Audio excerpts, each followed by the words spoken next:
Hello everyone.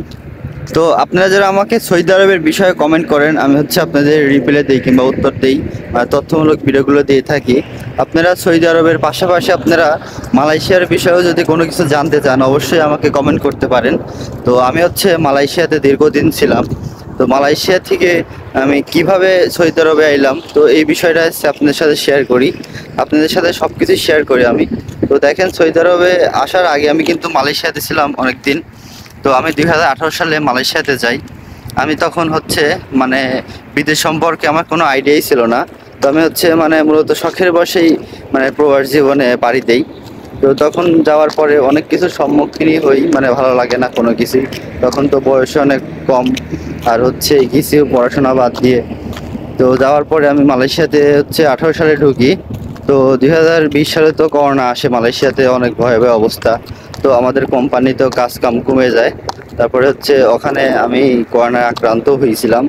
তো তখন আর মালয়েশিয়াতে আমি থাকি নাই, আমার কোম্পানি থেকে ভিসা লাগাই নাই।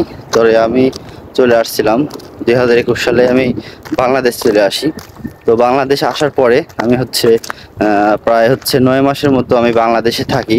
তো বাংলাদেশ থাকার পরে যখন সৌদি আরবে আসার ইচ্ছা আগের থেকেই ছিল যে সৌদি আরবে যাবো, যে কোনো দেশে যাই। তো হঠাৎ করে একজনের মাধ্যমে আমি সৌদি আরবে আসি 5 লাখ টাকা খরচ করে, পুরো 5 লাখ টাকা আমি সেই দালালে দিছি, যার মাধ্যমে আসছি। তো আসার পরে আমার কথা কাজে কোনো কিছুই মিলে নাই। যেমন আমাকে দিতে চাইছিল বার্গার একটা কোম্পানি, এটা ডাইরেক্ট কোম্পানি ভিসা দিতে চাইছিল আমার, যে আনবে। তো সেও ওই বার্গার কোম্পানিতে চাকরি করতো। তো আমার আনার আগেই সে বার্গারি কোম্পানির সে চাকরিটা ছেড়ে দিয়ে বাংলাদেশ চলে যায়। তো আমার ভিসা আমি তো এত কিছু জানতাম না, সৌদি আরবের ভিসা কীরকম কোনো কিছু আমার এরকম আইডিয়া নাই। তো আমার বলছিল কোম্পানি ভিসা, বার্গার শপে কাজ দিবে, 1750 টাকা বেতন দিবে। তো আসার পরে আমাকে সেটা দিতে পারে নাই।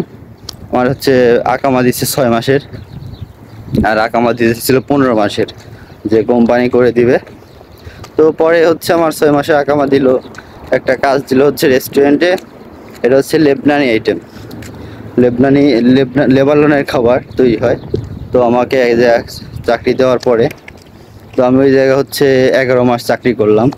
তো 11 মাস চাকরি করার পরে আমি পরে ওখানে আমার কোম্পানির নামে কাফেলা করে নেয় না, আমি বাইরের কফিলের নামে ছিলাম।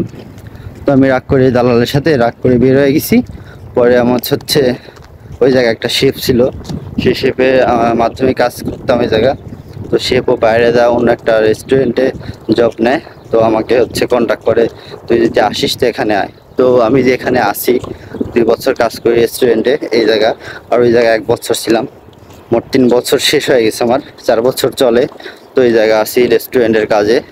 তো আমি সালাতের কাজ জানি। তো এই কাজ জানি এই জন্য আমাকে নিয়ে আসছিল।